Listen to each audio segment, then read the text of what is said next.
কর্মীকে সালাম জানিয়ে আমি বলতে শুরু করছি যে প্রথমেই নতুন সরকার গঠন হয়েছে। নতুন সরকারের যারা আছেন তাদের সকলকে আমি শ্রদ্ধা জানাই। আর আজকে আমি এসেছি সাইবার সিকিউরিটি অ্যাক্টের যারা মামলা খেয়েছেন তাদের সাথে সংহতি প্রকাশ করার জন্য। তো আমি আজকে নতুন সরকার এসেছেন এ কারণে না, আমি যেদিন কারাগার থেকে বের হয়েছি সেদিন থেকে আমি বলে যাচ্ছি যে আমার মামলাটা মিথ্যা ছিল, মিথ্যা ছিল, মিথ্যা ছিল। হ্যাঁ, তো এখন অনেকেই উপলব্ধি করেছেন যে আসলেই ওই সময় মানুষ কত হয়রানিমূলক মামলার শিকার হয়েছেন। আজকে এটা রিভিল হয়েছে, আল্লাহর কাছে শুকরিয়া জানাই যে এটা এখন সবাই বোঝে যে ওই সময় হয়রানিমূলক মিথ্যা মামলা দেওয়া হয়েছে।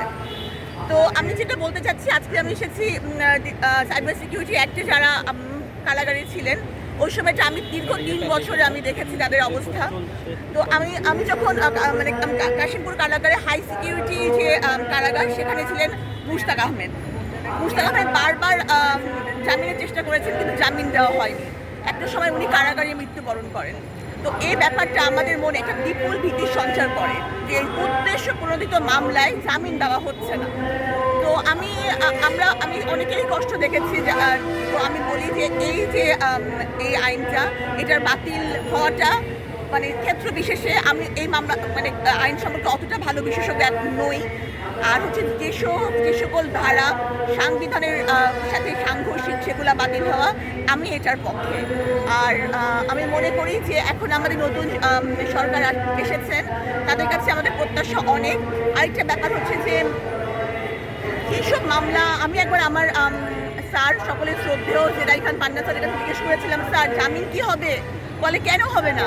আমি বললাম আলোচিত মামলা। তখন বলে মা, আমাদের আইনের বইতে আলোচিত মামলা বলে কোনো কিছু লেখা নাই, এরকম কোনো চ্যাপ্টার নাই আলোচিত মামলা। দেখা যাচ্ছে যে কিছু কিছু মামলায় জামিন দেওয়া হয় না। তো আমি মনে করি যে বিচার বিভাগকে একদম সম্পূর্ণ স্বাধীনভাবে বিচার বিভাগ কাজ করবেন, এটা আমাদের সাধারণ মানুষদের প্রত্যাশা এবং আমরা ন্যায় বিচার ইনশাল্লাহ পাবো, এটা আমাদের সবারই আশা। আপনি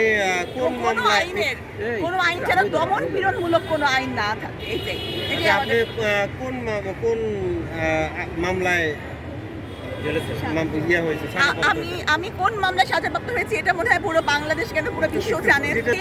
যে মামলা যে করোনার সার্টিফিকেট বানানো সেটার সাথে আমার বিন্দু মাত্র কোনো সম্পৃক্ততা ছিল না, কারণ আমার কোনো হাসপাতালও নাই বা আমি কিছু সার্টিফিকেট দিতেও পারি না, কারণ আমি একজন কার্ডিয়াক সার্জন। বা এমন না যে আমি কোটি কোটি টাকার মালিক হয়ে গেছি। আমি দ্ব্যর্থহীন গঞ্জে বলতে পারি যে আমার কোথাও বাড়ি এমনকি ঢাকার বাইরে ঢাকার ভিতরে 1 খণ্ড জমিও নাই। তাহলে আমি কেন এই মামলার হব? যে মানুষটা ওই সময় কেন একটা সাধারণ কার্ডিয়াক সার্জন সাবরিনাকে অসাধারণ বানানো হলো, কেন তার উপরে তাকে স্কেপগোট বানিয়ে তাকে সবার সামনে ফোকাসে আনা হলো, কেন মিথ্যা মামলাতে আমাকে গ্রেফতার করা হলো? এগুলো আসলে একটা সময় এখন জনগণ বুঝতে পারছেন, তখন জনগণ বুঝতে পারেননি, কিন্তু এখন জনগণ বুঝতে পারছেন যে কি পরিমাণ মিথ্যা এবং হয়রানিমূলক মামলা হয় এবং হয়েছিল। এটার উত্তরটা আমি দিয়ে দিলাম যে এখন তো সবাই বুঝতে পেরেছেন যে কেন মানে ওই সময় যে এরকম মানে এই আমলে যে অনেকেই হয়রানিমূলক মামলার শিকার, সেটা তো আপনারা এখন দেখতেই পাচ্ছেন, এখন জনগণও বুঝতে পারছে। তো আমার মামলা যদি পুরো তদন্ত হয় আমি ইনশাল্লাহ ন্যায় বিচার পাবো, আমি আশা রাখি যে আমি আজকে নতুন সরকার এসেছে বলে না, আমি সেই যেদিন থেকে বের হয়েছি সেদিন থেকে আমি বলে যাচ্ছি আমি নির্দোষ, আমি কিছু করি নাই। হ্যাঁ, আমি কিছু করি নাই।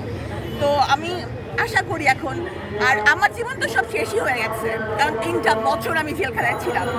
আমার জীবনের 3টা বছর কিন্তু কম কথা না। হ্যাঁ, 3টা বছর চলে গেছে, ক্যারিয়ার হারিয়েছি, সব কিছু হারিয়েছি। তো আমি চাই যে আমার মতো অন্য কোনো সাবরিনা একটা হয়রানিমূলক মামলার শিকার হয়ে যেন কিছু না হারায়। এখন আমার এটাই প্রত্যাশা, আমার তো আর কিছু চাওয়ার নাই। আমরা একটা সময় কাটিয়েছি, এই বিষয়ে আমি বলতে চাই যে একটা ব্রিটিশ সরকারের আমল থেকে একটা নিয়ম আছে, যারা বিসিএস ক্যাডার অথবা তারা শ্রেণীপ্রাপ্ত আসামি বলে পরিগণিত হবেন। হ্যাঁ, তো শ্রেণীপ্রাপ্ত আসামি মানে যে খুব আরামায়েশ তা কিন্তু না। একটা সাধারণ কয়েদি যদি আজকে কচু বরাদ্দ থাকে, সেই শ্রেণীপ্রাপ্ত আসামিও কিন্তু কচুই পাবে, খালি পরিমাণটা একটু কম হবে, পরিমাণটা একটু বেশি হবে। হ্যাঁ, আর হচ্ছে তার রান্নাটা আলাদা হবে। তাই বলে এই না যে উনি সব কিছু করতে পারবেন। হ্যাঁ, আর এটা আমি যেহেতু বিসিএস ক্যারিয়ার ছিলাম সেহেতু আমি এই কারাবন্দি অবস্থায় বা আমি যে বই লিখেছি সেখানে আমি একটা মিথ্যে কথা উল্লেখ করিনি, কারণ তখন যারা ছিলেন ওই সময় বিভিন্ন মতাবলম্বী বিভিন্ন মানুষজনই ওখানে ছিলেন। ওখানে সকল দলের লোকই ছিলেন। আমি যদি মিথ্যা বলে থাকতাম তাহলে তারা বলতেন যে সাবিনা এই কথাটা ভুল বলেছে।